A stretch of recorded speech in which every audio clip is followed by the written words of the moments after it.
মহাপ্রলয়ের প্রস্তুতি, চীনের টোটালয়ের ব্লুপ্রিন্ট ও পেন্টাগনের সতর্ক বার্তা। কল্পনা করুন এমন একটা যুদ্ধের কথা যেখানে শুধু বর্ডার নয়, আপনার পকেটে থাকা স্মার্টফোন, রান্নাঘরের সাপ্লাই চেইন, এমনকি আপনার শহরের ইলেকট্রিক গ্রিড হয়ে উঠতে পারে যুদ্ধের অস্ত্র। পেন্টাগন সম্প্রতি একটি গোপন নথি ফাঁস করেছে যা বিশ্ব নেতাদের কপালে চিন্তার ভাঁজ ফেলে দিয়েছে। চীন আর কেবল সীমান্ত যুদ্ধ করতে চাইছে না, তারা প্রস্তুতি নিচ্ছে ন্যাশনাল টোটালয়ার বা ভয়াবহ সর্বাত্মক যুদ্ধের। আর তাদের ক্যালেন্ডারে লাল কালিতে দাগ দেওয়া একটি বছর 2027। ধরুন গল্পটা রাশিয়ার ইউক্রেন আক্রমণ দিয়ে। পুতিনের উপর যখন পশ্চিমাদের অর্থনৈতিক নিষেধাজ্ঞা উঠতে শুরু করলো, তখন বেজিংয়ের ড্রাগনরা বসেছিল না, তারা খুব মন দিয়ে একটা জিনিস খেয়াল করলো, আধুনিক যুদ্ধ শুধু ট্যাঙ্ক বা মিসাইল দিয়ে জয় সম্ভব নয়। যদি আপনার অর্থনীতি বিদেশের উপর নির্ভর করে, চীন বুঝতে পারলো আমেরিকাকে হারাতে হলে আগে নিজেদের এক দুর্ভেদ্য দুর্গ বানাতে হবে। তারা শুরু করলো তাদের অর্থনীতিকে হারবেনিং বা পাথরের মতো শক্ত করে করার প্রক্রিয়ায়। প্রকৃতপক্ষে কি সেটিই টোটাল ওয়্যার?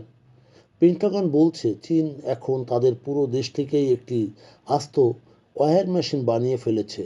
এটাকে বলা হচ্ছে সিস্টেম বনাম সিস্টেম লড়াই। এর মানে কি? এর মানে হলো যুদ্ধের সময় চীনের আলিবাবা বা হুয়াওয়ের মতো বড় কোম্পানিগুলো আর সাধারণ ব্যবসায় থাকবে না। তারা কাজ করবে চীনের গোয়েন্দা সংস্থার অংশ হিসেবে। তাদের বিশাল বিশাল সমুদ্রগামী মালবাহী জাহাজগুলো মুহূর্তের মধ্যেই মিসাইল বহনকারী রণতরীতে রূপান্তরের এক আইনি কাঠামো তৈরি করে ফেলেছে ইতিমধ্যে। তাদের খাবার মজুত করছে, জ্বালানি জমা করছে, ঠিক যেন এক বিশাল প্রলয়ের আগের প্রস্তুতি। মূলত লক্ষ্য যাদের 2027। কেন 2027? কেন এটাকে এত গুরুত্ব দেওয়া হচ্ছে? পেন্টাগনের রিপোর্টে দাবি করা হয়েছে চীনের প্রেসিডেন্ট শি জিনপিংয়ের বাহিনীকে নির্দেশ দিয়েছেন যে 2027 সালের মধ্যে তাইওয়ান দখলের জন্য প্রস্তুত হতে। তারা এমন এক সক্ষমতা গড়তে চায় যেখানে আমেরিকা চাইলেও এই অঞ্চলে নাক গলাতে ভয় পাবে। এই জন্যেই তারা তৈরি করছে হাইপারসনিক মিসাইল, যা শব্দের চেয়েও 10 গুণ দ্রুত চলে। তৈরি করছে মহাকাশের স্যাটেলাইট ধ্বংস করার প্রযুক্তি। আর যুদ্ধ শুরু হওয়ার আগেই তারা শত্রুকে অন্ধকার করে দিতে চায়। বিশ্ব কি তাহলে দ্বিতীয় শীতল যুদ্ধের দিকে ধাবিত হচ্ছে, নাকি এর চেয়েও ভয়াবহ কিছু?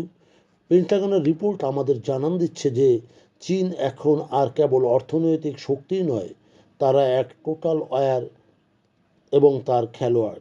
2027 সাল খুব বেশি দূরে নয়। ড্রাগন সত্যিই কি গর্জে উঠবে, নাকি এটি কোনো এক বিশাল স্নায়ুযুদ্ধ?